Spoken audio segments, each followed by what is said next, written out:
Yeah, how's it going, bud? Oh, it's going. Yeah, Another day. we got Bruce here wandering around.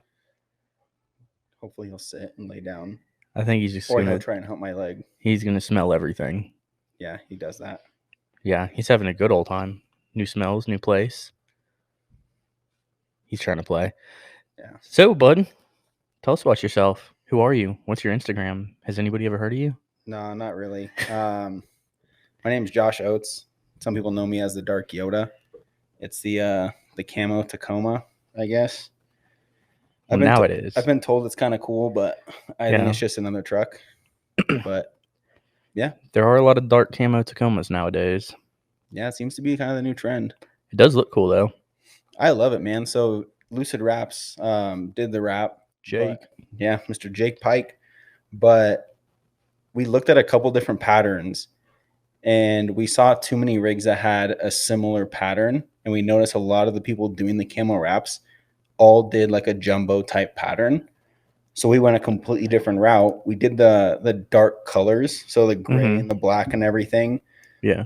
But we went with a tree branch camouflage, so a lot smaller of a camo pattern. Okay. That flows through the truck instead of having big jumbo. Yeah, camo like everybody else. Yeah.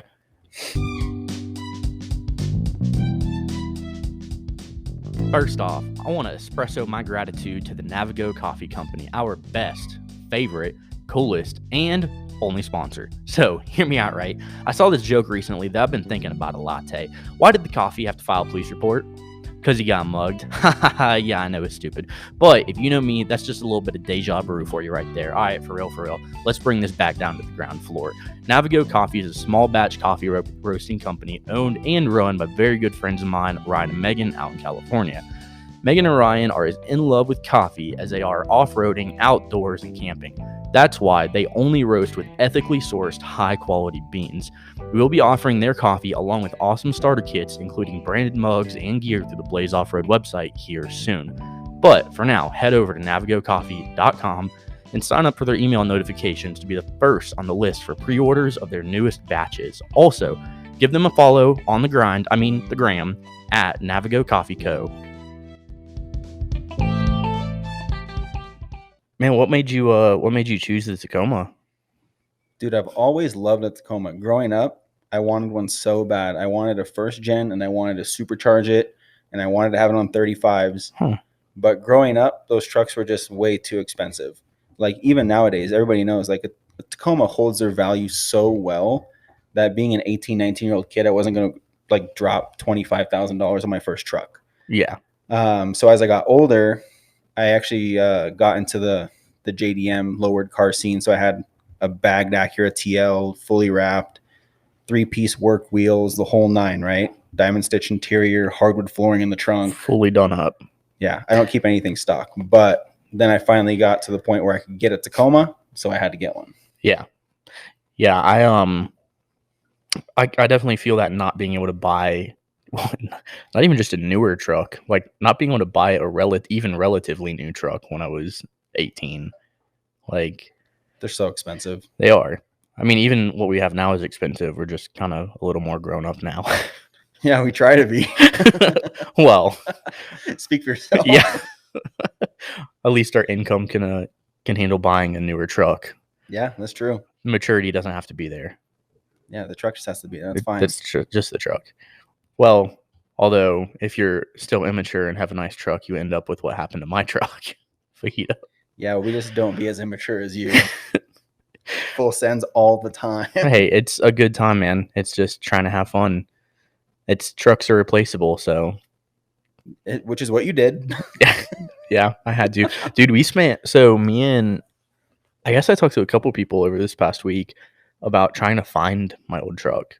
And through VIN searches, through dealerships and auctions and all kinds of stuff, we have no idea where it went. Like it got transferred from one dealer to another one of their locations. I think it was like October of last year, and then poof, gone. It's not listed on their website anymore. I bet you some drug dealers are using it to drive across the desert as fast as you. They're like, this thing's tested and true. We'll do this one. Yeah, it's tested. It's no longer very true. Yeah. It's kind of bent all over the place, messed up in all sorts of ways. But So what do you do outside of the truck, man? Any other hobbies you got? Recently just picked up guns. So I had my buddy build me an AR and then started attaching stuff to it. My wife and I travel a lot. Mm-hmm. Before COVID, we tried to go to as many countries per year as we could. We were supposed to go to Bali. We were supposed to go to Vienna, Prague, and Zurich. Wow. Yeah, that was right before COVID happened. And then we had to cancel all those trips. We were supposed to go to South Africa. So I'm actually originally from South Africa, moved over to the States when I was about 6.5 years old. But we were supposed to go there and, her meet my family and go on safari and all that stuff. And that had to get canceled as well. Funny enough, she's actually in Costa Rica right now with her sister. Yeah. Yeah. So she's still doing the traveling thing. She's got a trip planned for Europe that I probably won't be going on, but we have a lot of like state trips coming up. Yeah. Yeah, I do as well. There's Pony Express this year I'm super excited for. So what do you have going on this year? I know you're going to Moab here in a few months, right? Yeah, so I've got, let's see, South Dakota in March, and then, so South Dakota is next, so March, and then Moab is in April, and then we're going to try and pick probably 2 or 3 more states to go to in the next couple months as well. Nice. I might end up going to Europe with her. We'll see. Just depends on like certain restrictions and all that fun stuff. But yeah, modern day travel problems. Yeah, dude, it's insane. Yeah. A lot of us know about it. Yeah. I'm doing Pony Express in May, like first week of May, and then going up to North Dakota to wire a couple trucks and do some tunes and just hang out up there for a little bit. Or not North Dakota, sorry, Montana. I'm going to Montana because I want to go up there real bad. I've been wanting to go, so try and make excuses to go up there. And then from Montana, I'll come back here for like maybe a week, and then I'm going to go. I'm sorry, Bruce is all over the place right now. Bruce, lay down. He's like falling over and getting up and smelling stuff. Yeah, so Montana after Pony Express, that'll be in June, and then sometime in July, I'll go back to the East Coast for like a few weeks over the summer. Are you still going to Africa? So that's next year. Yeah. Yeah, that's a couple weeks, or no, a couple months into next year, because they're trying to schedule avoiding or basically going around rainy season so that they're not stuck in that makes sense. Typhoons and flooding and flash floods and stuff where the rivers all of a sudden are a mile wide out of nowhere. So that's going to be, I think it's like March or April of 2023 is when we're going to do that. So that'll be a fun trip. Yeah. So besides traveling, what I know you got some other hobbies: traveling, guns, doing a lot of photography stuff nowadays. Yeah, more and more photography. I started out with just a little Canon Rebel T8i, and I thought that was good enough. But one thing led to another. Got a full frame mirrorless. Got some more expensive lenses. The shots look a lot better. Edits have gotten a lot better over the last 2 years. And now YouTube. So now I'm learning the whole video side of things. Yeah. Video's fun. It's just a whole new thing to learn. Yeah, it's definitely a whole new thing to learn. My first video was kind of touch and go, but what I didn't realize is, so I was using my phone for my first YouTube video or my first vlog. Yeah. And I had it on a DJI gimbal. When I was in the gimbal app and the truck was running. Yeah.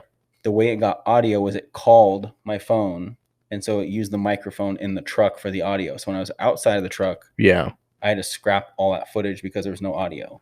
But now I know. Yeah. So going forward, you'll be a little bit better off with that.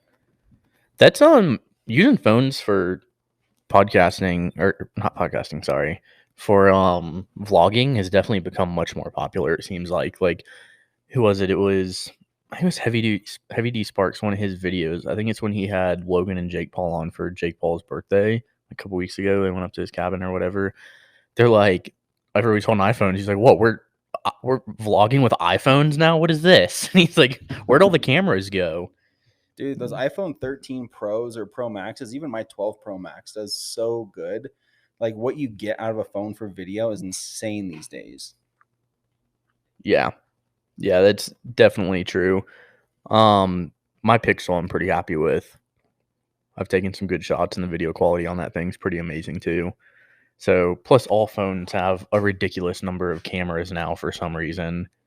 Yeah, people think the more cameras, the better. I just don't understand it. Yeah. Well, I guess they all do something different. Um, so how did you originally? So you were in the JDM car scene. Hmm. How did you transfer that into getting into off-roading? Where did that come from? Because I highly doubt you were taking that car and sliding it around on mountain roads, trails. No. So I mean, like I said, is I wanted a Tacoma from about 18 years old. So when I finally got one, my mindset was, everybody, I'll do suspension, wheels, and tires, and I'll call it a day. Maybe sliders, right? Yeah. Did that stuff. Were you watching YouTube videos? Like, how did you know about what stuff to do? I just started talking to a lot of people on Instagram. Okay. So yeah, I just started reaching out to people. I started watching Taco Twan's, Last Line of Defense, and all those guys on YouTube to figure out what I needed for my build. So I started out with a budget Bilstein 6112 5160 lift Mm-hmm. with an add leaf in the back, and then I did the sliders, wheels, and tires, and that did great for what I needed it to do at the time. But then it just kind of snowballed, and I got more and more and more things. And now it's sitting where it's at. I've gone through 2 sets of suspension, going to my third. Yeah. 2 roof racks, 2 tents, 2 bed racks. This will be my second round of armor, my third set of wheels, second upper control arms. Second exhaust. I've run through quite a few things. Second leaf pack. Yeah. Second set of headlights. It's just. Well, I went through like 3 sets of headlights, but it's because I kept breaking them. It's different. No, it's completely the same. But yeah, so once I got Tacoma, I figured out what I wanted to do to it. Then I was like, okay, I want to see what this thing can actually do. I was in Washington at the time because we just moved here about a year ago and started hitting some like ORV parks. Yeah. And I was like, wow, this is actually a lot of fun. Yeah. Then I got into the thing of, okay, now I want to fully build this thing. Like, I just want to build it all out, front and rear lockers, like the whole 9, big brake kit, everything. Yeah. And that's kind of how it's sitting now. So now I'm like, okay, cool. Now I have to fine tune everything that I've changed. Yeah. Right. So a lot of people don't know everything that's happening in the truck, but like I said, the armor's changing, suspension's getting tweaked quite a bit. All the lighting is changing, headlights, pods, taillights, everything. Is there any of that we can talk about yet? We can talk about the Morimoto stuff. Okay. So, I mean, the Morimoto stuff, they're 4 bangers. They're going to be all over the front of the truck. I have 20 of those. So 12 will be on the roof rack. Oh my gosh. Yeah. 12 of those will be on the roof rack. Obviously 1 each on the A-pillars. And then 6 will be in the bumper. I know what this means, right? Yeah, you have a wiring job to do. This means that there's a lot of wiring going on your truck. Yeah, there's a new wiring job for you.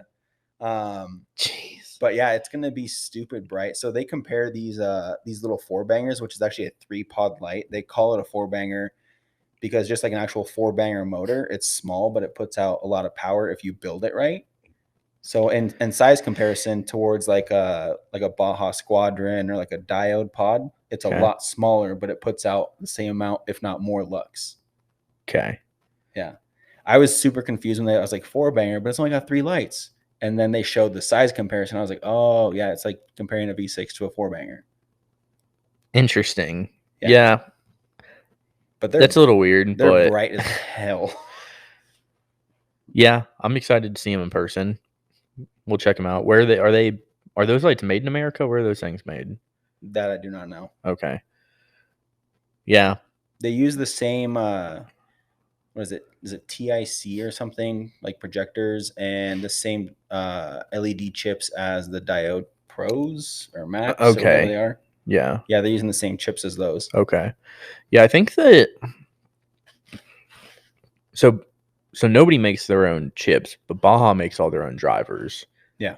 And so that's what makes them a little bit more unique is that they call it copper drive. That's the registered trademark term for it, but it basically just allows them to run it at or over 100% capacity for the LED chip. And so I'm interested to see how these end up working out, the 4-bangers, what they end up looking like and how much power they actually draw. So, because that's the biggest difference. Like when you get Chinese lights, right? Most 4 LED lights are 15 watts. That's the standard, right? Yeah. And so if you actually go and measure them, a lot of those Chinese lights, I'm talking about Amazon lights, right? Amazon lights, Cali Rays, stuff like that. you're looking at lights that are rated, or they're supposed to be 15 watts, and they actually pull like anywhere from 6 to 10. Like they're Yeah. not actually drawing that much power. And when people go and measure, and I only speak of Baja because it's the one that I know about, but when they go and measure Baja with that copper drive system, they end up truly pulling the 15 or 18 or 20 watts or whatever it is that specific light is Yeah. rated for. So there's definitely a major difference between high-end lights like Baja and Diode, and I guess we'll see, but I guess probably Morimoto as well, compared to Cali raised and Amazon lights and stuff like that. Yeah, so the Morimoto four bangers have two different models. They have like a base model, and then they have the like high end model. I Yeah. think the high end model is supposed to pull anywhere from like 38 to 42 watts. Okay. So it's supposed to pull quite a bit of power. Yeah, I'll also say, in the spirit of what this podcast is supposed to be about, I understand for sure. I mean, I couldn't afford Baja designs at first. Like, Yeah. that's actually why I became a dealer, was because I couldn't afford to just buy them outright. And so, became a dealer with the company I worked for at the time and bought a set of the fogs. And I'll say that although you don't need crazy expensive lights like KC, Baja Designs, Morimoto, which I'm sure Morimoto is obviously a little bit cheaper than the Baja level, but um, I'm not so big of a fan of Rigid anymore, but they're also an expensive light. Um, I would highly recommend somebody get something like a Diode or a Baja, and we'll let you know about the Morimotos. I would recommend somebody gets less of those than going and buying What's wrong with 20? a Chinese light bar that's a low output bar. Yeah, You know, 100%. you can buy a 50-inch roof bar, well, I guess in Tacoma, a 40-inch roof bar, a 30-inch bumper bar, fogs, and ditch lights from, um, a Chinese company, or you can buy a set of fogs and a set of ditch lights from Baja or these higher end companies You get the same output. and get More. very, very More. similar Yeah. output. The roof light bar, 40-inch bar, no matter who it's made by, puts out a lot of light, but not forever. People see that all the time with the Chinese lights, is that they ultimately end up losing their luster, their physical appearance, and their brightness over the course of about a year. Yeah, I mean, like, more light isn't always better, right? It's what you do with that light and how Correct. that light actually comes out, right? If I have like a million lumens coming out, that's great and all, but if they're going towards the sky and the ground and every which way, it's not a controlled light. It's not a controlled beam. So it's essentially useless, right? Like, it's going to light up in front of you, but it's not going to light up in front of you very well. Yeah, and that's another thing we should talk about real quick is, like, I know it's super popular right now to have a ton of light on your truck, and that's cool. I'm all about it. Keep spending money on lights. Hit up blazeoffroad.com. And I'm all about it, right? But at the same time, you don't need that much light, and the people who do need light are nobody. No, people going fast. Yeah, people going fast on dirt roads, for sure. Rock crawlers are the ones that really I mean, rock lights are cool for everything. I use them for camping, but it's more of an appearance thing than anything. But rock lights to see under the vehicle if you're wheeling at night, yeah, that can be cool. If you break down, whatever, it's great to have a little bit of light there built in.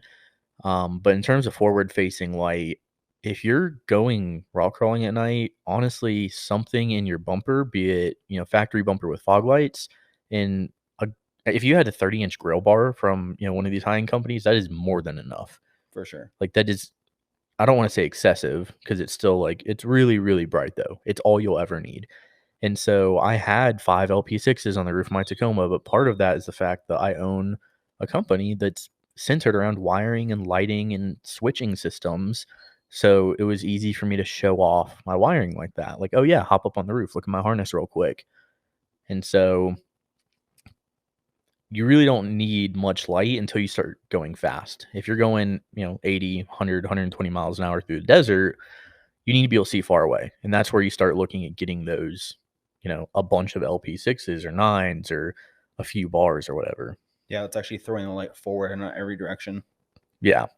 Actually, I just had a customer buy a 30-inch Baja Designs full laser bar. They're like $5,500. And they are, dude, it's like a laser. It's like a white laser beam through the desert. Like, when you point a green or red laser and you see the dust, it looks like that.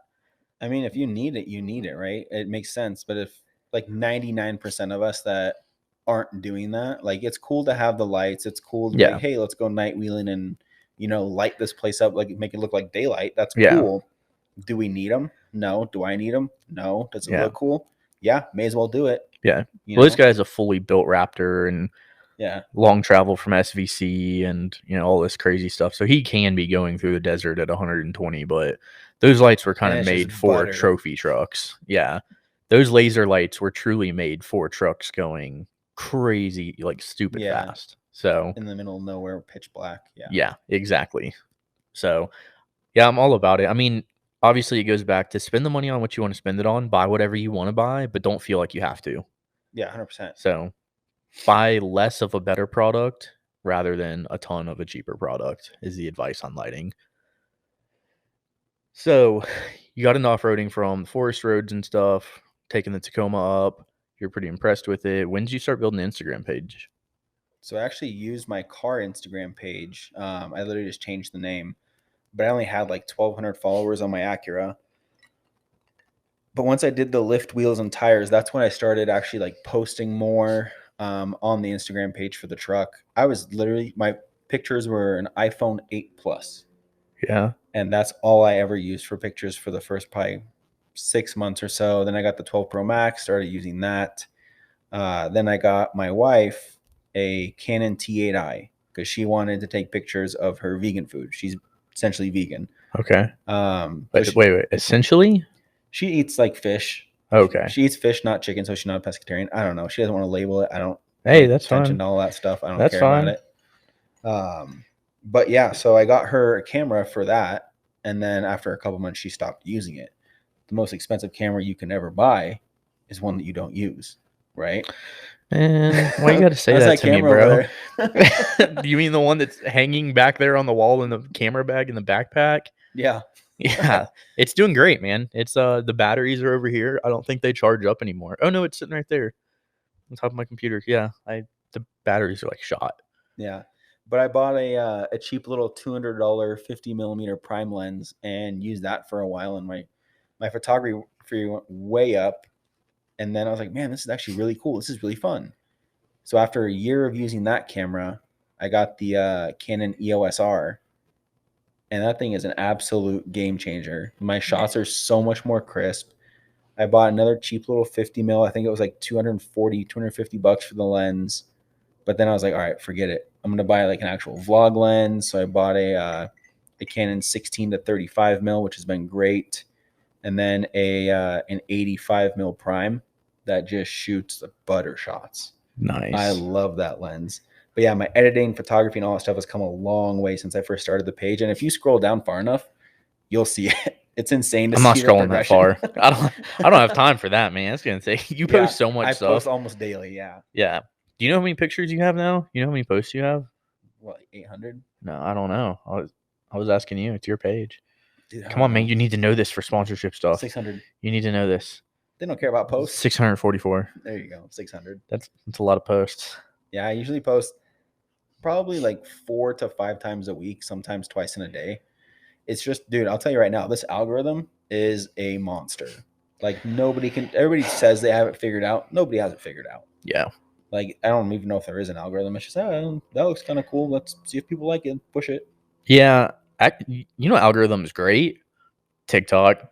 Yeah, there's no algorithm for TikTok. Just post it. Oh, that looks good. I don't know about the posting algorithm, but the viewing algorithm is amazing. If you look up a video on like, I don't fancy ramen, like I made some last night. This time I didn't have to go back and look at a TikTok video. I just made it myself my own way. But like where you make your own sauce and all that stuff. But like if you go and look something up instantly, like if you go back to your explore page, your feed or whatever, you'll instantly start getting videos related to that. If you start looking at gun stuff, truck stuff, whatever it is, you'll instantly start getting stuff related to that as you keep swiping down. And it's pretty great. Dude, social media is like such a big beast. I mean, it's crazy. I did Instagram, started getting pretty good at it. They changed the algorithm. I feel like I'm still pretty good at it, but then I was like, I need to do YouTube. So I'm gonna put more effort into YouTube, keep doing Instagram. And then I was like, oh, I should probably make a TikTok. So I made a TikTok. I'm like, man, between the 3 of these platforms, It's a lot of time. It's a full-time it's a whole other full-time job because on Instagram I get messages all day long. Like, Yeah. and I respond to everybody. I think Yeah. I've only ever not responded to one person because they were being creepy, and I was like, all right, yeah, Me. you're blocked. Yeah. Yeah, me. Blaze off. Yeah. That was my personal page. I guess you didn't notice it. Sorry, man. Yeah, no. It's only Social been media is one person. social media is crazy, man. There's so much to it, and honestly, I think we should also admit it's so fake. Yeah, Like it definitely can be for sure. It's so like it's a highlight reel. So it's like the best of the best. So a lot of people get caught up in that. They're like, man, I've seen it in the the Tacoma world too. Like people go spend all this money on a Tacoma or a Forerunner or whatever, and next thing you know, they're all like depressed and upset because they're like they feel like they haven't caught up to anybody. Well, here's the thing. Everybody is like, "Oh man, I got to put all this money into my rig to get clout." It's like, no, you don't. Like, if I had a Tacoma with just lift, wheels, tires, That's maybe it. sliders, I bet you I could build a page out of it. It's all in what you do with the truck and what you do with the content and how like genuine you actually are. Like, you can spend $150,000 on your Tacoma. It's not going to get you clout. It'll be a cool rig.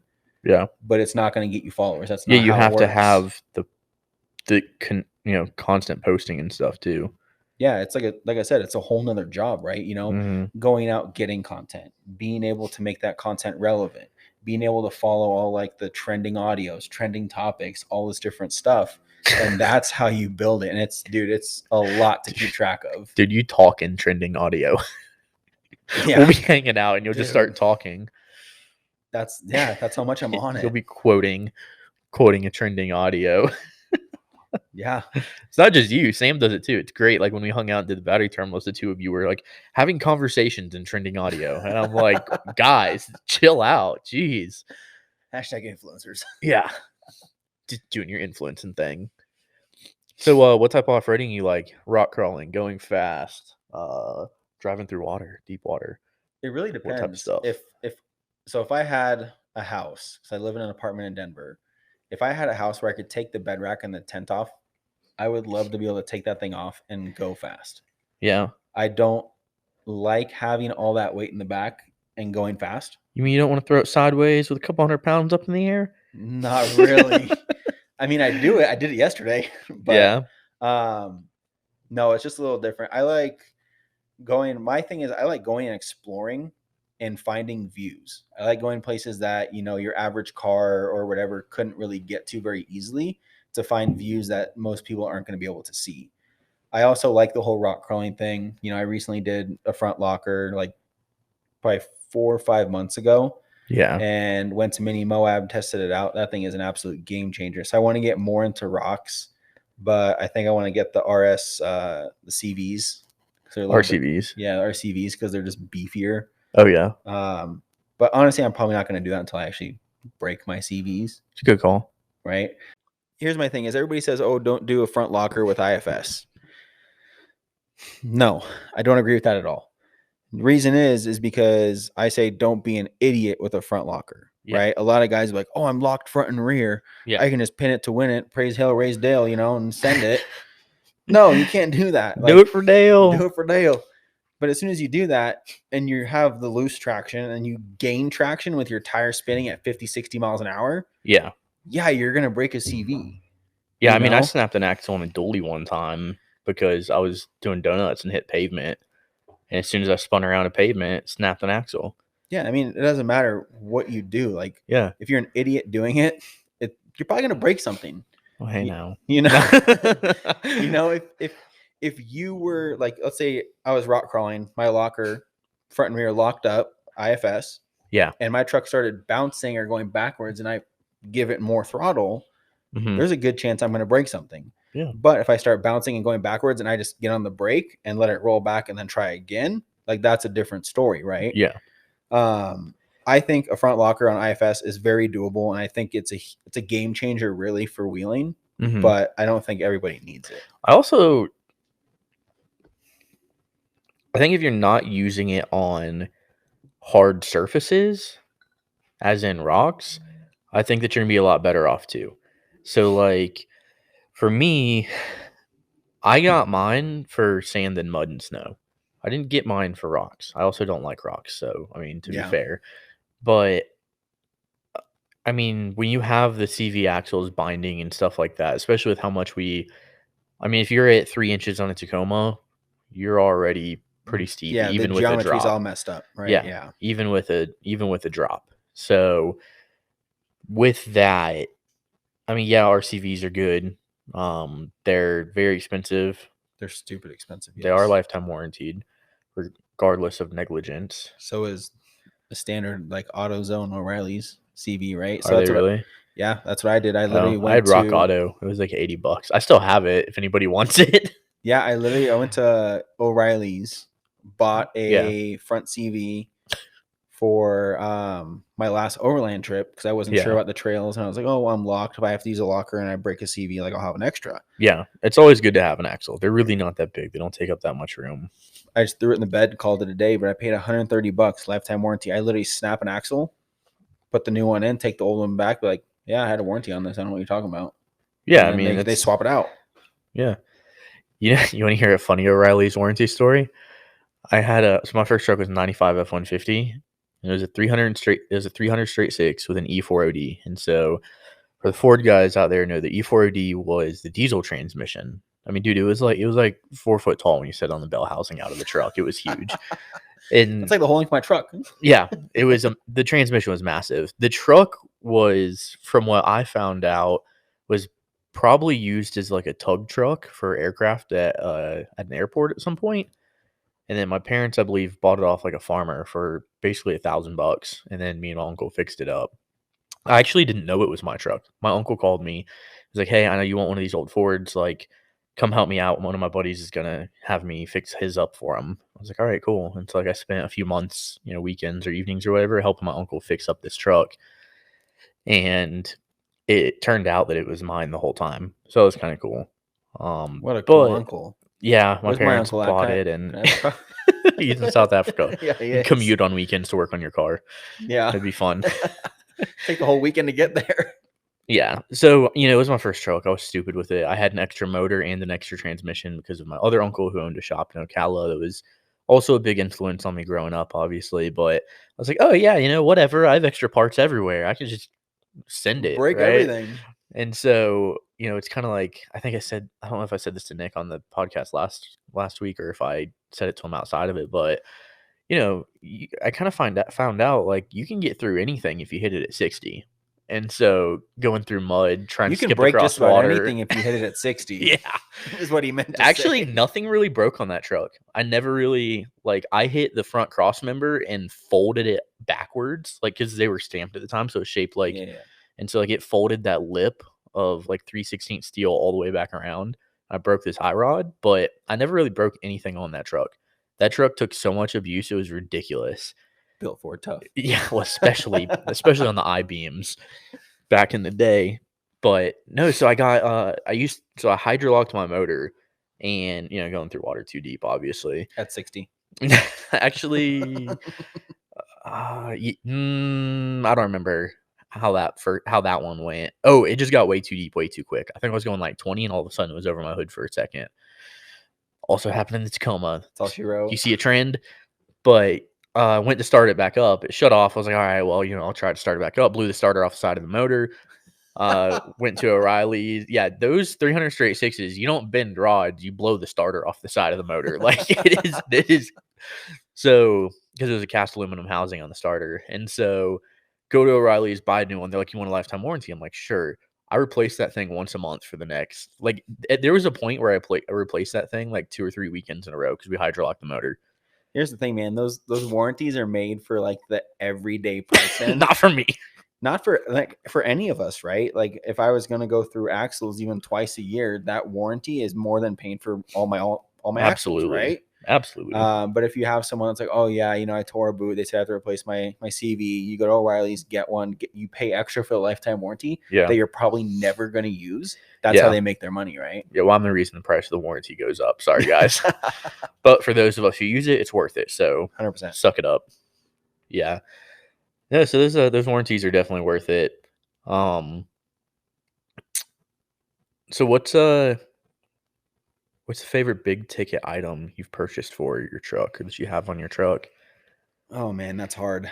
Um, that's really hard because there's a couple of things. So suspension, obviously, suspension makes or breaks a Yes. truck, I think. Yes. Um, I think that I will say for people building their trucks, wheels, tires, suspension first. And wheels aren't critical at all. That's literally just if you want to change your offset or your wheel yeah, size. That's the only critical, and obviously looks, but outside of that, like you can run spacers to push your tire out if you absolutely need to temporarily or whatever. But wheels, tires, suspension, first mod. yeah, suspension really makes or breaks a build. And Yep. I'll tell you this right now. I didn't think I was going to be swapping out my suspension a single time, let alone 2 times, and now changing it all Again, again. Um, budget lifts are great for people who know for sure they aren't going to upgrade to like 2.5s later on. correct. If you think you're going to upgrade to 2.5s later on, suck it up for a couple months, buy once, cry once. Yeah. Because that's one of the things I did. Like, that's one of my regrets is buying that Bilstein lift. It was great for when I had it, Mm-hmm. Which one but did you have? the 61 12 51 60s. Okay. So they had the larger shock body in the front, Yeah. larger piston and everything, but the rears had, how they sell it is, oh, it has an external reservoir, and everybody It's a tiny little hose. everybody It does that, nothing. hey man, we all start somewhere. I was new to the game. I was like, oh, that's sick. It has an external reservoir. That's awesome. Yeah. And when they came in, I was like, man, these things are awesome. They look really good. And then I got my lock 2.5s and I put them next to this Bilstein suspension. Yes. And to be clear, that's from Locked Off Road, everybody. Yeah. So I put the locked off road kit next to the Bilstein kit that I thought like, oh, this is great. Man, what a world of difference. Yeah. It's insane. True coilover. Yeah. True. 2.5-inch shock body, everything else. Yeah. Yeah. A world of difference. The reservoir was literally almost as big as the body of the Bilstein shock. I believe it. Yeah. So I have a little bit of a varying opinion on that, but only for one specific reason. I ran 5100s at first just so I could fit bigger tires. Yeah. And, I wanted to get up and explore and stuff like that. And for me, I knew I wasn't going to be able to save up and buy 2.5s anytime soon. And I think it took me about a year, a little over a year even, between doing the 5100s and getting my 2.5 DSCs. Yeah. And for people that can't afford it, if you're like, man, one day I'd love to do that. I'm going to try and get there. I'm going to try and save up. I'll wait for a big sale one day. But I don't see it coming, but I do want to run, 33s or 35s or whatever it is for whatever reason you have to run that size tire, be it, mud in the south or snow out here because, you're dragging bottom or whatever your different reasoning is, or just simply looks. Don't be afraid to buy the cheapest thing to get you that height to hold you over temporarily if you know it's going to be a while. And that's the conversation I'm having with a friend right now. He's like, hey, I want to wait for the Bronco to come out, or do I go ahead and just buy something now and go ahead and start building it?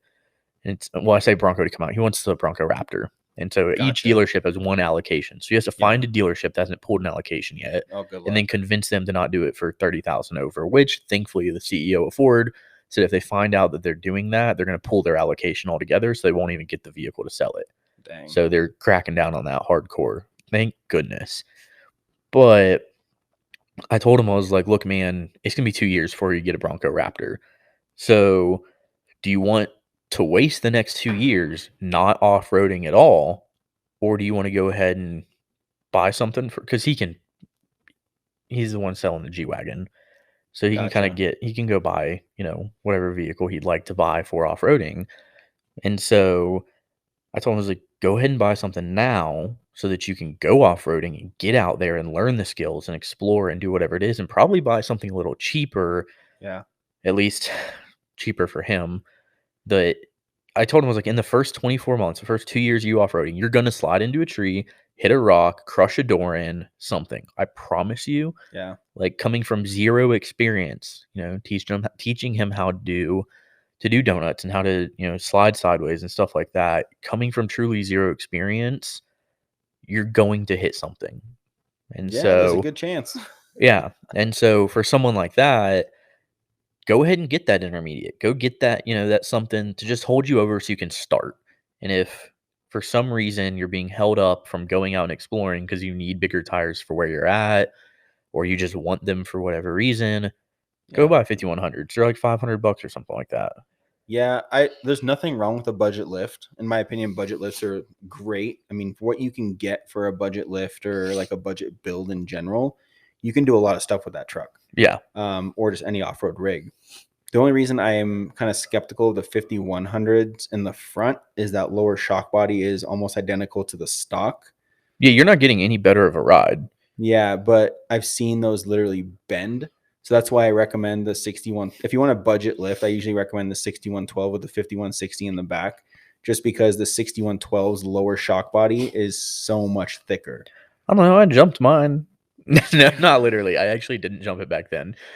But no, I mean, that's probably good, Yeah. depending on how you're going to be off-roading. But keep in mind, like I said in the last episode, we spend all this money building our trucks fully locked. We're all using our lockers and getting out and spotting. And next thing you know, we get to the top and there's a Honda Element with 15 people in it. And we're like, is there a different way up here? Where are your Like, wings? how I know did you you get flew up that? here. How did you get up that ledge? Like, that doesn't make sense. Like, oh, we just went around the side of it, and we're like, yeah, we all went up right the middle of it. It's like, But that's part of the fun, right? No, like, it definitely there's is. an obstacle. Who's gonna hit it? I'm 99% of the time like, I'll do it. Let's do it. Yeah, me too. Let's go for I'll it. do it at 60. I'm sure you will. Look at that rock face. Let's hit it at 60. Let's hit it. If you go fast enough, I'm pretty sure. Yeah, so there's definitely something to be said about You can starting do a budget. great build on a budget. Yeah. It's just doing the research and finding the right things in that budget to put on the rig. And I wouldn't get 5100s if you plan on that being the only thing you're ever going to run. Yeah, 100%. If you're getting that just to clear your tires, 6 months, whatever, because there's also like a 6 to 9 month lead time on a lot of coilovers right now. Yeah. I mean, I know Locked is a little Kings are like a quicker. year. Locked is quicker right now, aren't they? What are they? They've gone through some production stuff right now. They're almost at a year. They're upgrading their production stuff too. Yeah, so they're in the next couple months, they're going to be at a probably like 8 to 10 week lead time, which is actually really good right now. And then working on getting it down to like a 5 to 6. Okay. Yeah. So that's one of the quickest ones you can get right now. Well, it is the quickest one you can get straight from manufacturer. Yeah. Except maybe what's Robinson's looking like? I don't know. I have no idea. They seem to be quick though. Yeah, they're pretty quick.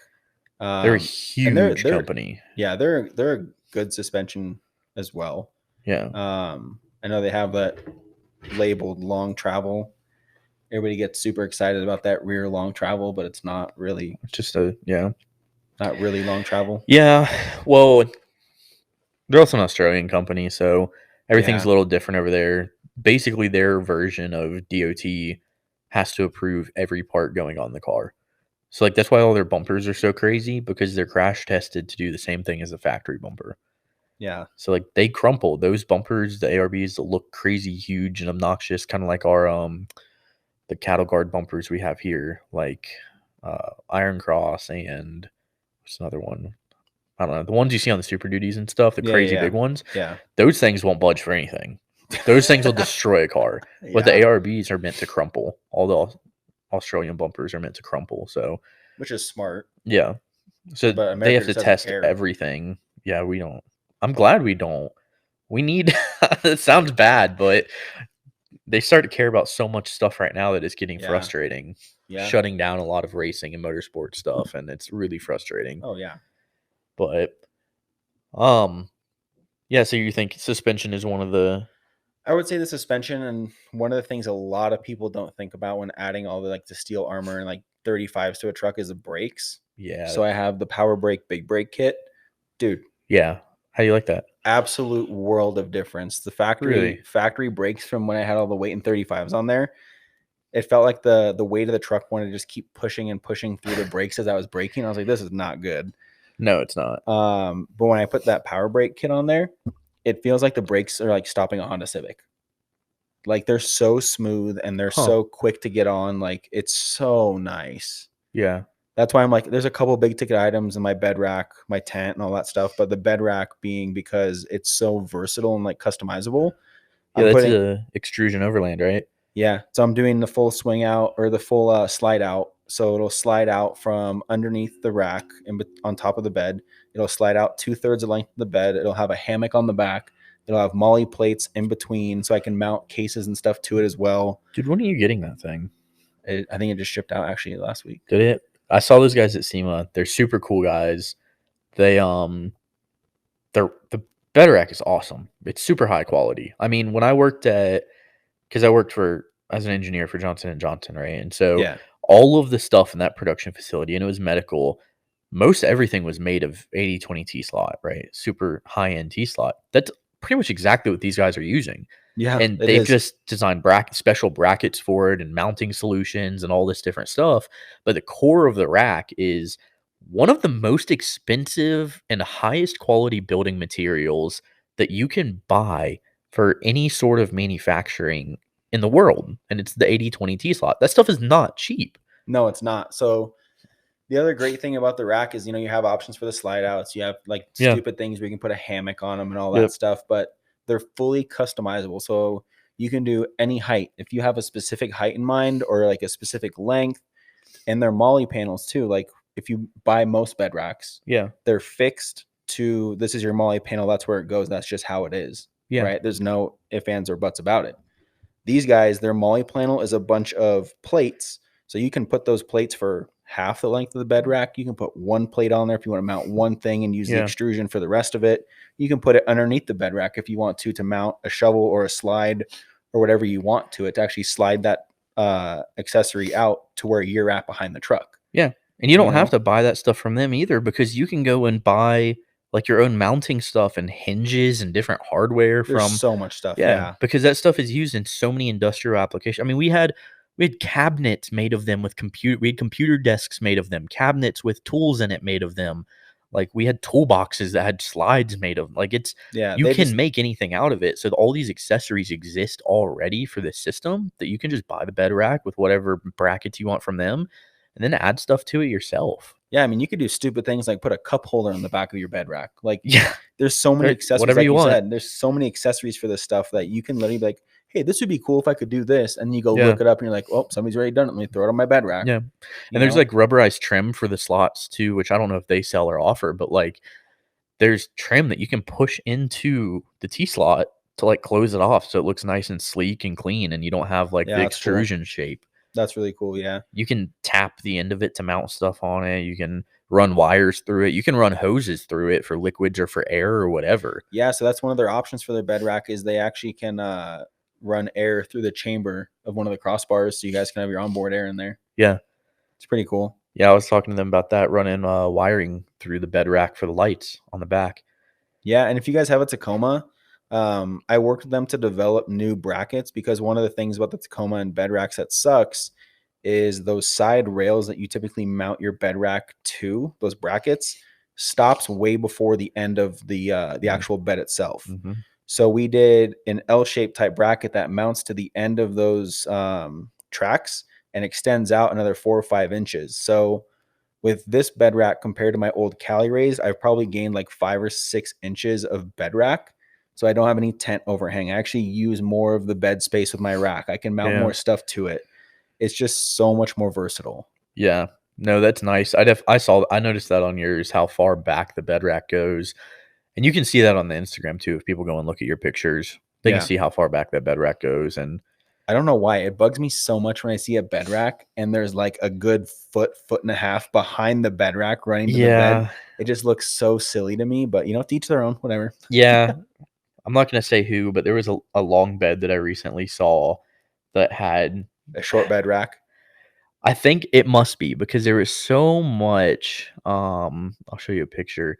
There is so much like room behind the cab, like between the bed rack and Yeah, the and cab. we're over here talking about builds. It all honestly depends on like, hey man, like let's sit down and talk about why you did this. Because there could very well be a reason. He's like, hey, Oh yeah. I needed just this much space to put my tent on, to put my tracks on. I want all the bed space free. If I have to put like a mountain bike or whatever, I can have room in there or, big, large items. Maybe they like haul stuff, but you just never really know. Yeah, for sure. Here, go ahead and zoom in on that. It's just where the crossbars are.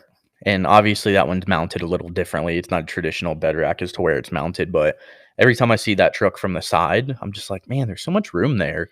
Yeah, these are essentially bed bars mounted on top of a Diamondback cover. So Yeah. they're on a track. You can make those as long as you want to. So I think what he did is he used his to basically fit his tent, and It that's looks like where he it just fits, centered right? it. Yeah, It looks like he just centered it on the length of the bed. I think that's what it is. yeah. But Yeah. that can. But recently I saw it from the side, like directly from the side in the video, and I was like, that looks weird. I was like, that looks like it's pretty far back. But I Yeah, see now it's on a Diamondback cover, so yeah. So that has a whole track that runs the whole length of the bed. He can move that thing forward or back. If he gets a bigger tent, he can move those bed bars back to fit that bigger tent. I think that's all it is. I think it's just that the tent is centered on the bed, so it made it look like the More bed space rack was front and back. really Yeah, small, that makes sense. right in the middle of the bed. Yeah, But I've seen that truck in person. It doesn't. I'd never noticed how much space it had, but I was wheeling, so I wasn't really like, "Oh, look at that truck! Oh, look at this truck!" I'm like, "Look at that cliff right over like a foot to my right." I don't pay attention to those. 60 miles an hour. I don't watch the cliffs. Watch the road. This is a good one. What will your next truck be? Oh man, I've thought about this. So I'm like, new Tundras would be really really cool to build out. I think that they look like this is supposed to be PG, right? Yes. They look like doo doo. They look like crap. Yeah, they look like absolute crap stock. But once you put like a 3 or 4 inch lift on them on like 37s, they look so good. And I'm like, man, that front end would look so good with that new C4 bumper. I was just about to say that Oh C4 my truck. goodness. I wish the C4 bumper followed the factory lines a little better, but they have their style and their bumpers look the same on every truck. It looks So for good. branding, for brand identity, it's good for their bumpers to continue to look the same on every vehicle. Kind of like if you see a red can anywhere in the world, what do you think's in it? Yeah. It's Coke or Budweiser, right? And so for branding, it's great that their bumpers all look the same. But I kind of just wish it followed the lines of the truck a little more. Yeah. But that truck, I even commented on the picture. I was like, okay, all right, I guess I like the new Tundra now. Yeah, right. Everybody turned like, man, this Tundra looks like crap. That looks like crap. I saw it in person. These Tundras are stupid. And then they saw that thing roll out in that video. Like, all right, I'm sold. I saw it at SEMA in person. The whatever off-road one that Toyota built with the little wrap of the bumper that like comes up underneath the plastic and stuff, and it's like, and the TRD like upper and lower control arms, and all of course that has stuff. rigid lights or whatever, which I already said I'm not. They're outdated. Yeah, but yeah, it's I saw it in person. I was like, you've got to be kidding me. The only thing I hate about the new Tundra is they're like, we put this little light bar in the grill. Like, I don't give a damn about your light bar in the grill.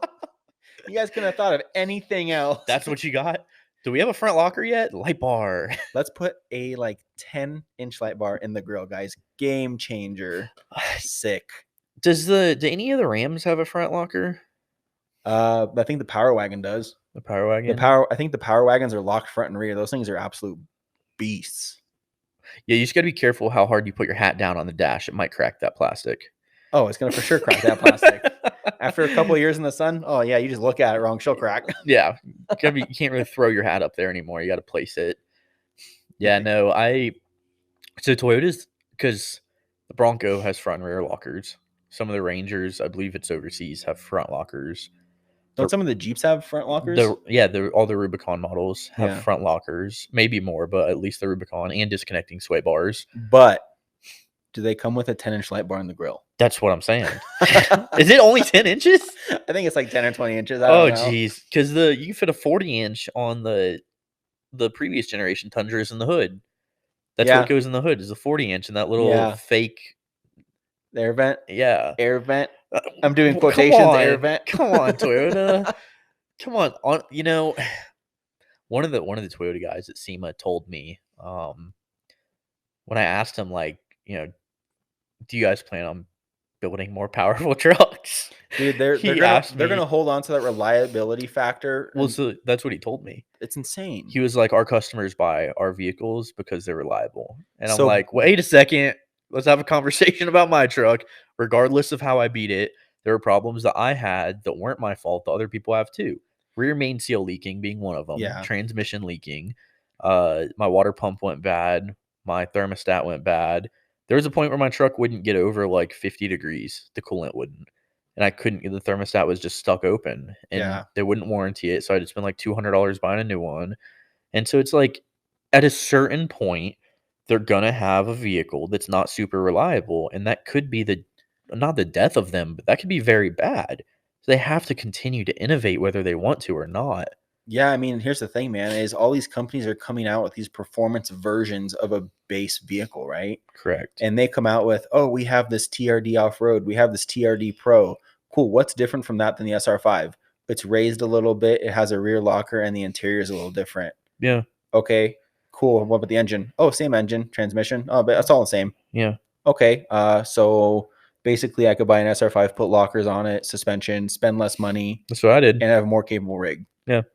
Like Toyota needs to keep that line of like an SR5, an off-road, a sport, but then have like a TRD, like race developed model. Yeah. Where it's putting out 400 horse and it has front and rear lockers to keep up with all the changes happening in the industry, but they're just not going to because they don't want to risk but our vehicles are reliable.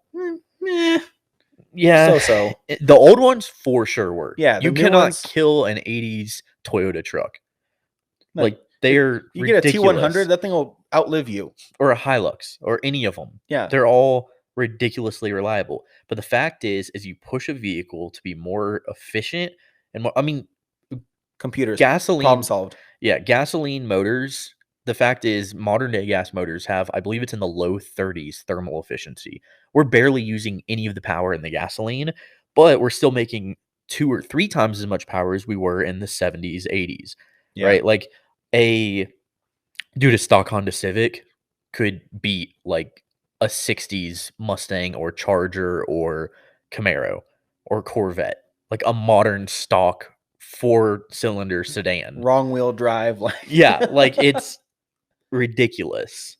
Yeah. So, but they have so many computers. Like you could literally be having the best day of your life, man. This truck is built to the nines. Like it can handle anything I throw at it. And the next thing you know, your dash has just gone out for no reason. Yeah. And you have to go through 5 miles of wiring to figure out where it went wrong. Yeah, that's not the type of wiring I do. And I won't. Let's be clear, guys. Just so disclaimer. Yeah. I'm not fixing wiring anymore. No, I don't blame you. I hate wiring. That's why he does it. Yeah, no joke.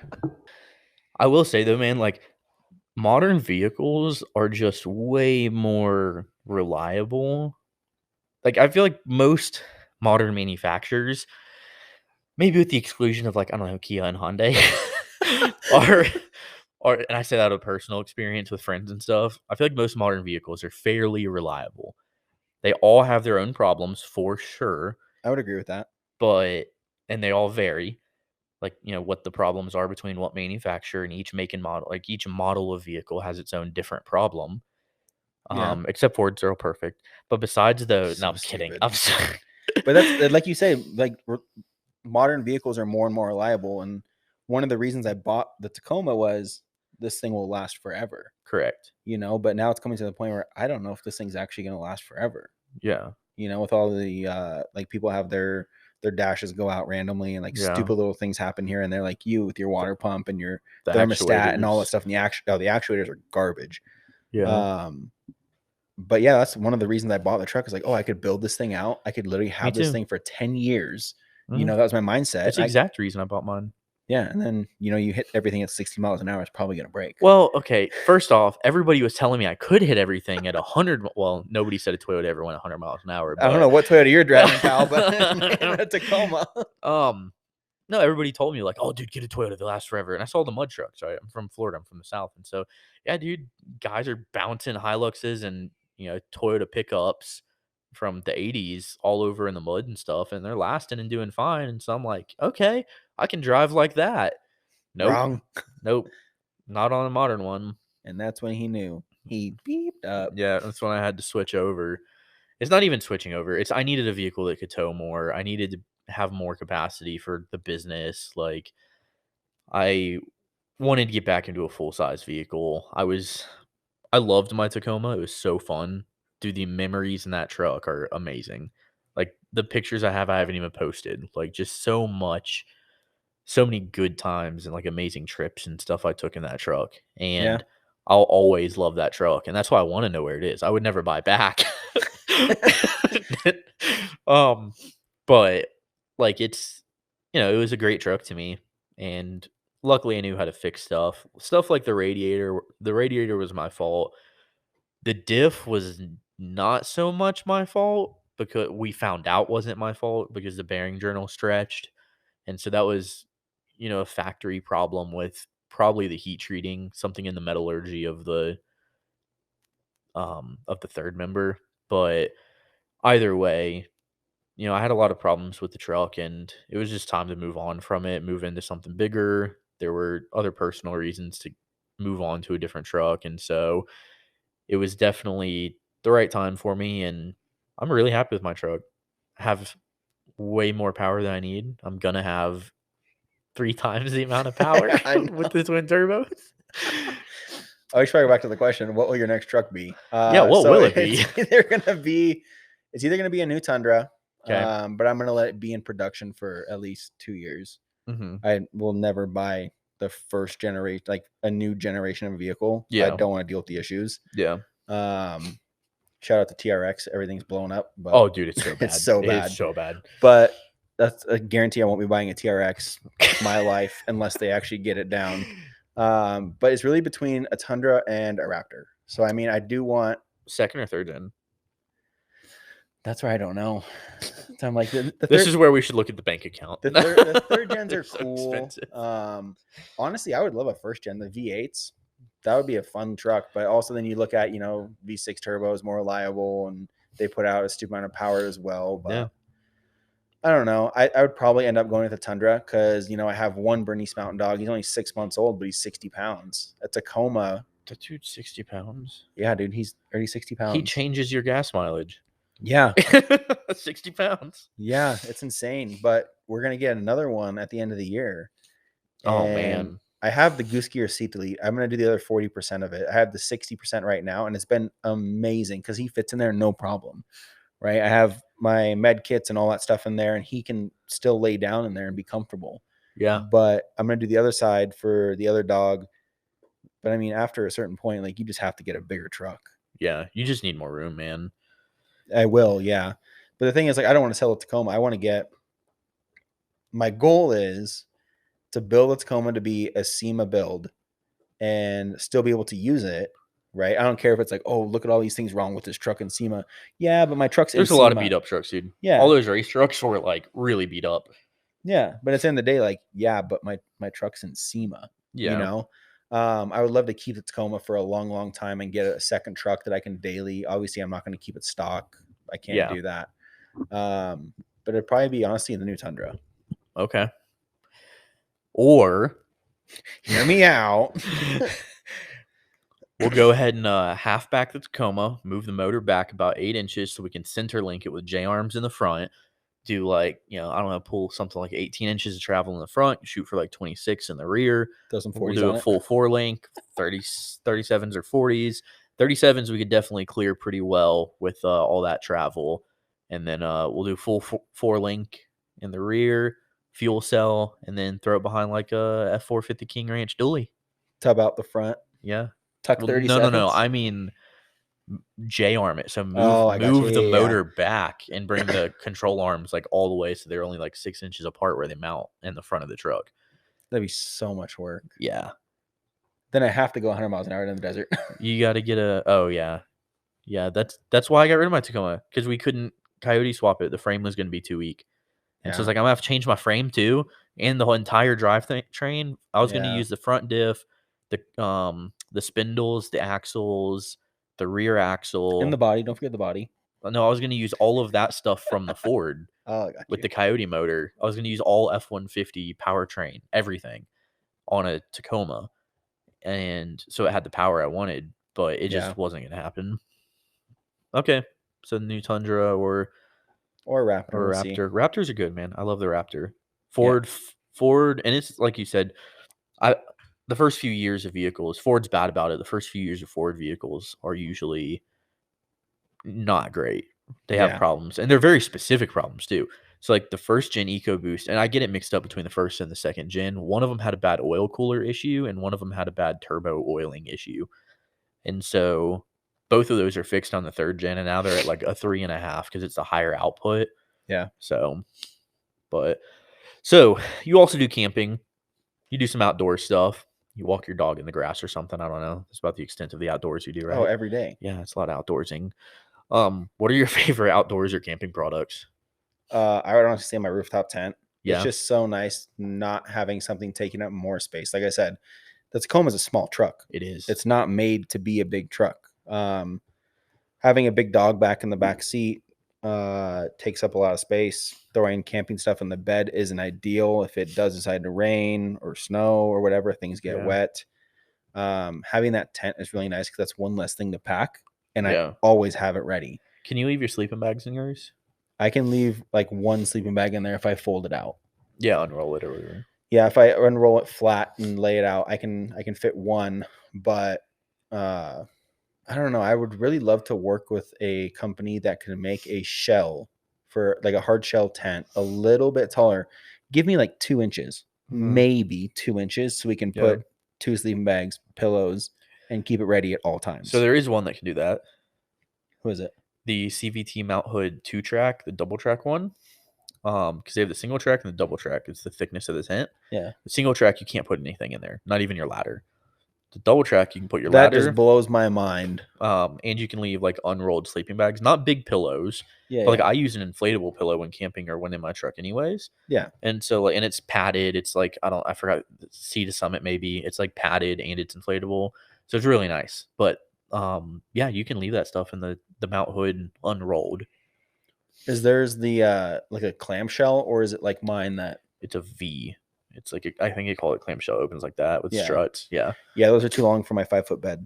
they are. Yep. So you'd have to run like a full height bed rack that mounts up to the roof rack, that because that tent's Yeah. gonna run from the edge of the bed all the way up to like right like halfway through the or the rear doors.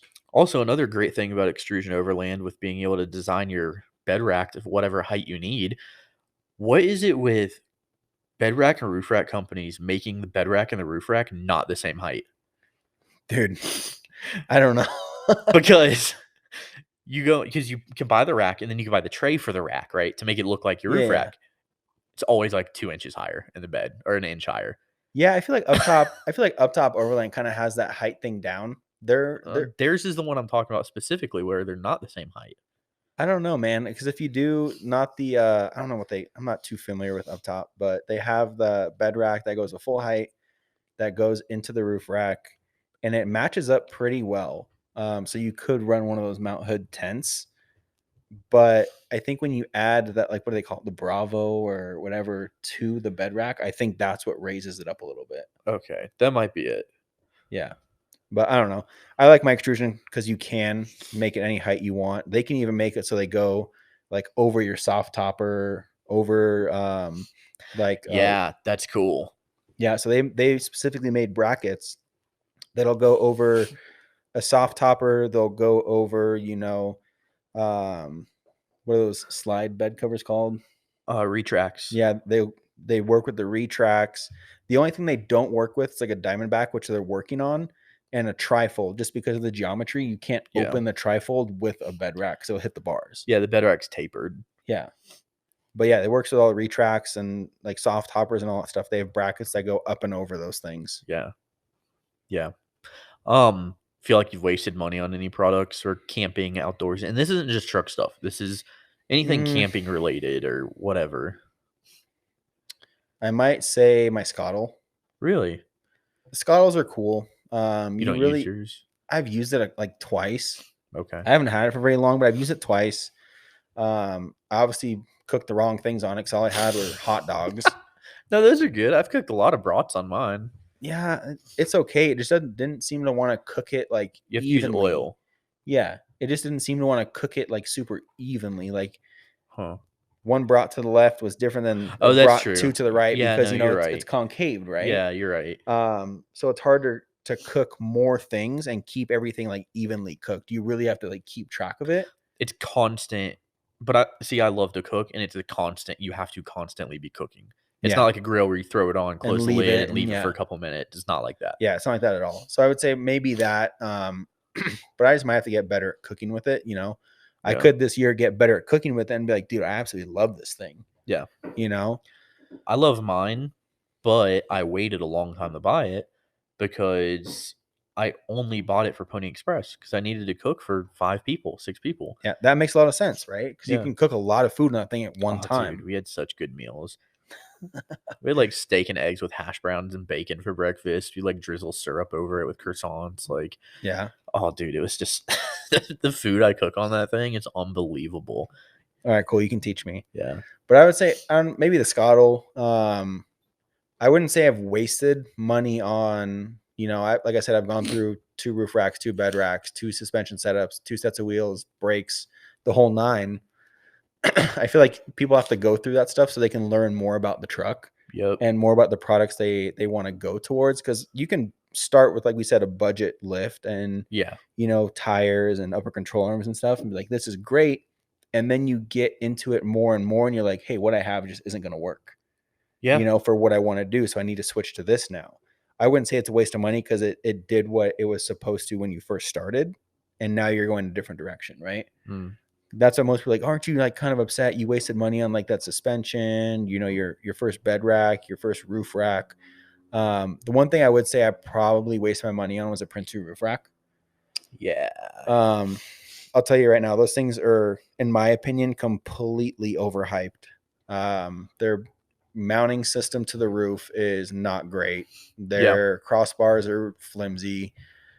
The front fairing is flimsy. When I had my array on there, I had to buy 2 additional crossbars from Prince2 because the rack with my light bar up there would vibrate my entire roof. I think I remember you saying something about that. Dude, it was insane. You hit 70 with a crosswind, your whole roof is vibrating. Yeah, that the thing that they had going for them is they were kind of the first ones to come out with like, I mean, they are like manufactured quality regardless of design. But like, with a relatively quality rack, they're the first ones to come out with like an aftermarket style rack like that.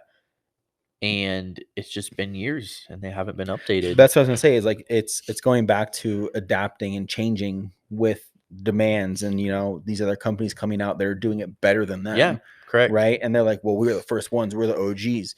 Yeah, you can be the OGs and make your stuff better. Like Yeah, that, you can that's continue to perfectly upgrade, okay, guys. because you have other companies coming out that are, trying to compete with Prince2 specifically, and they can't get the rack right either, but they're a cheap option.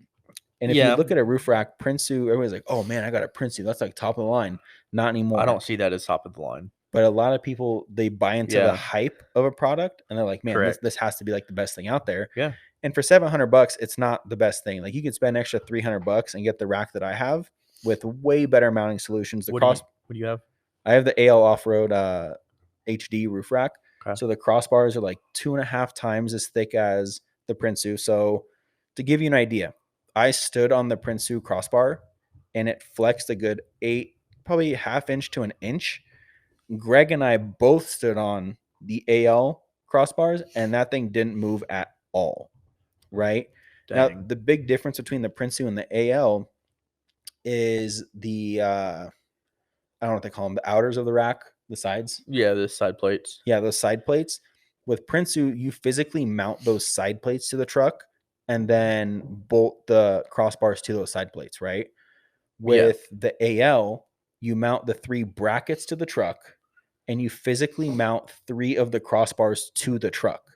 Then those side plates are mounted to those crossbars that are attached to the truck, right? So there's no give on it. It's a way better solution. With Prince2 as well, they use those little metal cylinders for like a spacer. Yeah. To mount to the actual roof of the truck. That's the same thing. Yeah. Completely ate through my paint. Oof. So completely ate through my paint. When I took it off, the paint was gone. AL noticed that, and being a company that actually wants to adapt and be better, they give you a rubber grommet to put your metal plate on top of, and then you bolt the rack into that. I don't know if people realize how easy it is to source products like that rubber grommet. Go to McMaster Car. If you go to McMastercar.com, you can look under washers and spacers, go ahead and select rubber or gasket material or whatever, and then choose what size you need. And you can order them, and it's not a big deal. And Prinsu could totally pull that off. I was going to say, but being a company like Prinsu or CBI, whatever, they should be thinking about that. You know, they should have done it and already. they've been around doing the same thing for so long. They should be like, hey, we have this issue. They'll figure Dude, it it's out. been like 5 years. Yeah, At least. I don't know if they were around for second gens, but for Tacomas, they've been around, or for third gens, they've been around like the whole time. Yeah, it's insane. I will say that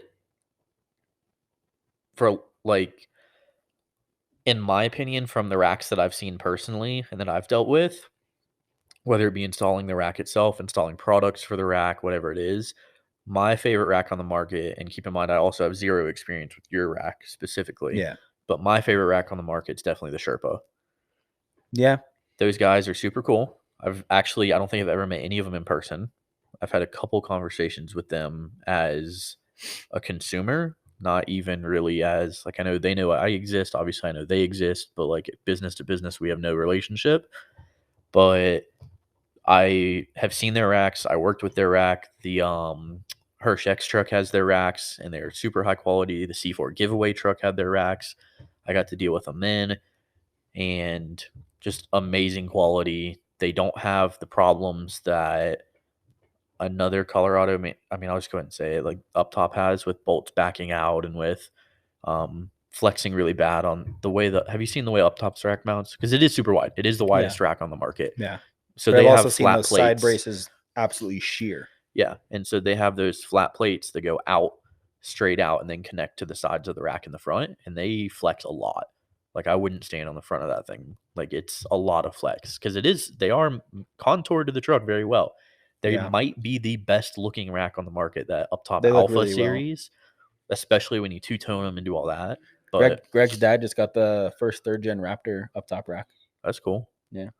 Yeah, I have a customer with the third gen Raptor. Yeah, they just did the prototype for that roof rack on his truck. How's it look? Looks pretty good. Cool. It looks like an up top rack. Yeah, they're all contoured to the trucks well. Yeah. But yeah, in my opinion, Sherpa is definitely the most solid from basically the three. Well, like three and then other random small ones that I've dealt with. Yeah. So, well, don't worry. We got 12 Morimoto lights to mount to mine. You'll see it. Yeah, you're mounting them, by the way. I just do wiring. That's fine. Product you couldn't live without. Is there any camping product or outdoors product you couldn't live without? Man, I don't know. A shovel. You can buy any shovel that'll work. Yeah, I have a Fiskars, like I got it for free. Like they gave it to me a long time ago when I worked for my old company. It was a Fiskars Pro shovel. It's like metal. Mm-hmm. It's like a metal handle, metal shovel. It's super nice. Dude, love that thing. Those crazy beavers, and that thing is yeah, this thing is wild. Yeah, so I used it in the snow where it was super icy. Yeah, it works. Like it does what it's supposed to do. Yeah. But like things I can't live without is like a good sleeping bag. Oh, that's a good one. Like having just a bad sleeping bag is just such a terrible experience camping. So bad. I almost died once. Jesus. I didn't have a sleeping bag at all. See, having a quality sleeping bag can make the biggest difference. We just have the Coleman 0 degrees, and we camped with those at like 22 degrees, and we were fine. Coleman, huh? Yeah, it was you hear to hear first, folks. You don't need $1,000 down bag. No, you don't. You don't, right? You really don't. You can do a lot of stuff on a pretty good budget. Yeah, you can. It's just as simple as, okay, cool, I have a Coleman bag. Yeah. And if it gets too cold, I'll throw this blanket on top. Dude, I mean, I have an Amazon bag, so I'm not. But yeah, the bags are super thick. They almost add like another ½ inch to your sleeping platform. So they're super comfortable. Yeah. No, that's awesome. What's the next big purchase for you? Well, there's like already 8 that have been done this year, and it's February 6th.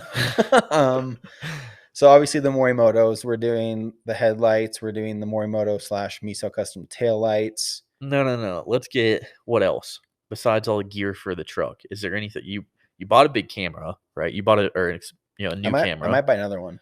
You might buy another one. Yeah. So what I've come to realize is when I'm shooting these vlogs with my camera, switching lenses to go from vlogging to taking pictures is like, it's A pain. so tedious. It's also risky. Every time you switch that lens, you could mess something up. Drop the lens, do whatever. Yeah, I'm not worried about that because I'm super careful. Like I have my Condition 1 case that has the foam inside of it. Yeah. I literally don't change my lens unless I have it over that foam. Okay. I'm super like particular about where I'm changing my lens and my surroundings. If it's super windy, I'll block the wind so dust doesn't get on my sensors or anything like that. But I think I want to get another full frame mirrorless to do one specifically for video and one specifically for photos. And then I also, another big purchase is we're going to get another Bernese Mountain Dog. But yeah, this one's getting expensive. Dude, yeah. But it's fine. Like he's honestly the best dog I've ever had. I love this guy to death. But also I'm probably gonna get into mountain biking this year. Yes. Yeah. That'll be fun. I have a lot of expensive hobbies. I love mine. It's right here. You guys will see. We'll have a curtain hang there when we start doing the video, but I'm sure you guys will see the mountain bike at some point in the podcast videos. It hangs like on my wall next to the couch pretty much. Yeah. And we're doing a bike specific mount with extrusion as well. So you don't have to take off your front wheel. You don't have to do anything crazy like that. You literally just throw the bike up there. It'll lock over the rear tire. And then you have adjustability to lock over the front tire, lock it all tight. You can run cables through it to keep it secure. Yeah. But it just mounts straight to the bed rack. That's perfect. I actually have a product in the works right now that is if you don't have a bed rack, you can still mount a mountain bike on the side of your bed with a soft topper or a trifold or any of that stuff. That'd be cool. So we'll see when I get to that. I'm focusing on electrical stuff right now. And then also, speaking of dogs, we have a new project. Yeah, that should be fun. We actually have to go measure some stuff out. Yeah, we're going to have to go down to your truck. We're going to have to measure my truck. We're going to have to measure some Jeeps, some Dodges, some Chevys. And we're going to have some Universal products. But honestly, man, I think it's going to be such a good idea. The really the only thing we can say about it so far is it is a safety system for dogs. It's specific to keeping dogs safe inside vehicles. And that's all we'll say. Yep, that's it.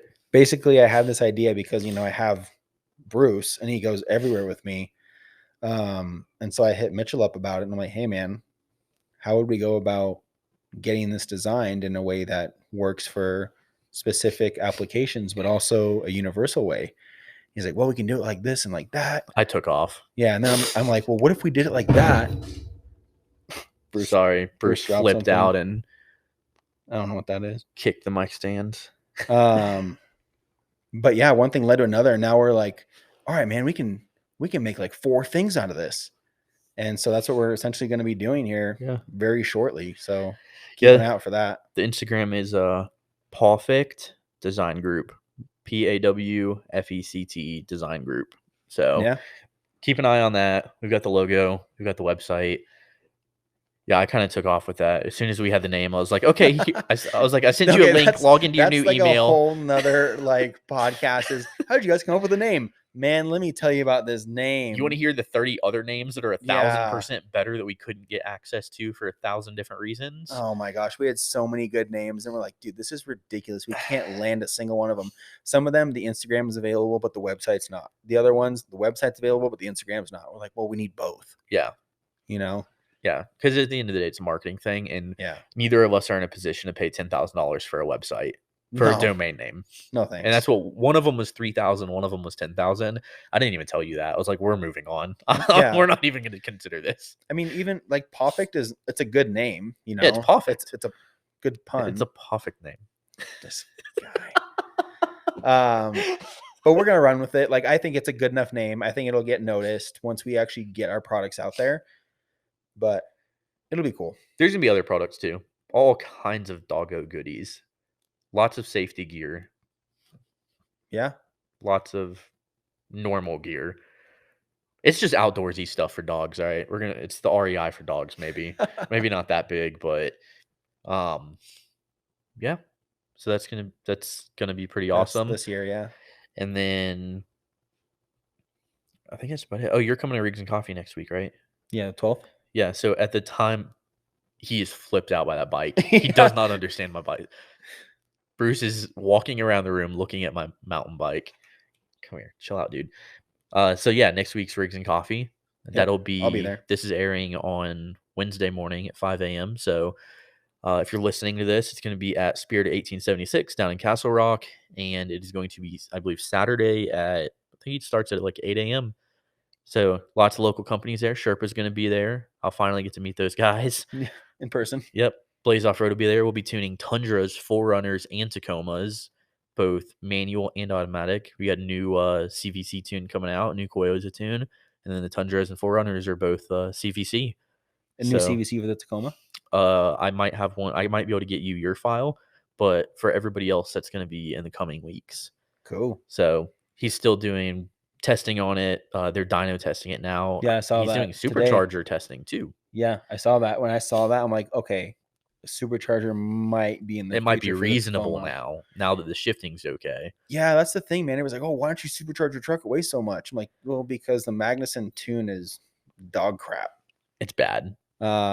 It's bad. If you get a supercharger for your Tacoma, like you have to have it dyno tuned, and if you have it dyno tuned, you run the risk of blowing it up. There are not many people that do it either. No, that's why when I saw him doing the new CVC for the supercharger, I was like, oh man, yeah, I might be in. Yeah, no, that's gonna be super awesome. So he's freaking out. Yeah, he's all over the place. All right, I think he hears someone from outside. Oh, well, we have headphones on, so if they're knocking on the door, we don't know.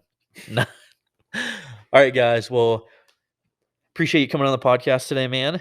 Yeah, dude. Talking anytime. Trucks, talking outdoors.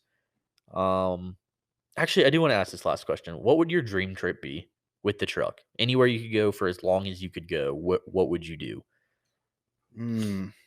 It's not really built for it, but I feel like Alaska would be so sick. That must be all of our trip.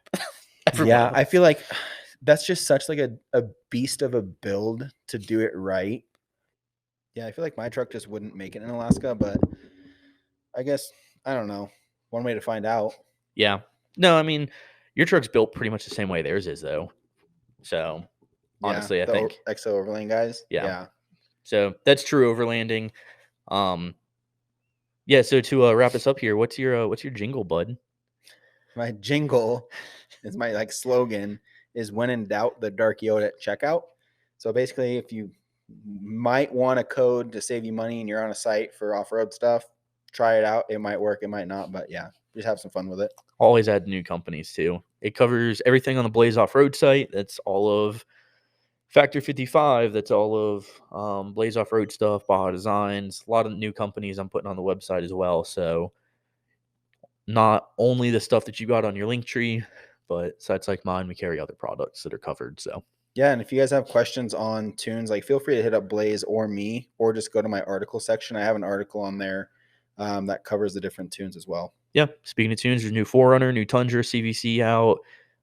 We've got Supercharger tune coming out. It looks like I saw Chan working on that. We've got a lot of new stuff, new CVC tune coming out here in the next few weeks, probably is when we'll be getting a hold of that here in Colorado. Chan's still doing a lot of the testing out in California to make sure it's 1,000% solid before sending it out to me. If you want a tune, we can either get to you, obviously, pretty much almost instantly any day that you're free, but we'll be at Spirit 1876 next weekend running the event there with them, the Rigs and Coffee. This is dropping on Wednesday morning, so it'll be following that is when we'll be at Spirit 1876 on Saturday, 8 a.m. for Rigs and Coffee. Lots of local companies can be there. Sherpa's going to be there. Firebox is going to be there. It's a really cool propane ammo box company. Those things are sweet. So definitely stop by for the Rigs and Coffee. We'll be doing tunes there as well and selling some product. Cool. So, yeah, I'll be there. Yep. All right, guys.